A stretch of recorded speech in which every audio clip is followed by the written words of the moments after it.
Iraqi Christians are fleeing Mosul after Islamist militants threatened to kill them unless they converted to Islam or paid a protection tax. A statement issued by the Islamic State in Iraq and Syria, ISIS, was read out of the city's mosques. It called on Christians to comply by midday on Saturday or face death if they did not leave the northern city.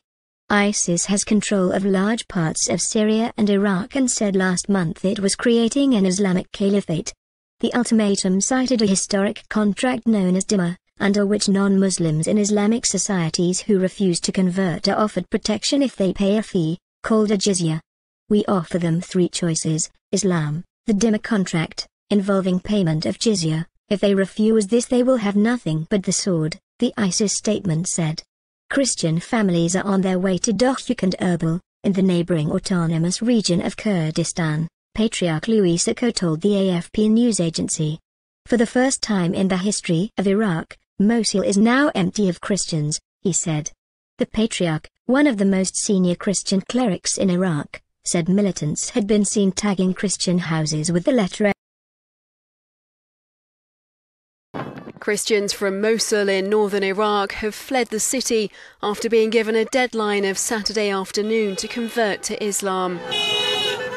Extremists from Al-Qaeda offshoot ISIL gave them a choice of denouncing Christianity, paying a protection tax, or death by the sword.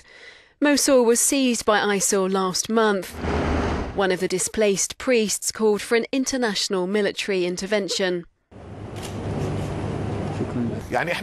We call upon the United Nations, the international community, America and the European Union, he said, to intervene on the ground, not with moral support of speeches and conferences. We need real support on the ground, a military intervention to settle this problem which the country is suffering from.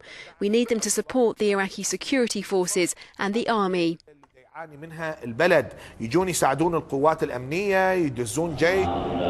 Many of the thousands fleeing to take refuge in Kurdistan were robbed by gunmen on the outskirts of the city as they left. Iraq has one of the world's most ancient Christian communities, dating back almost 2,000 years.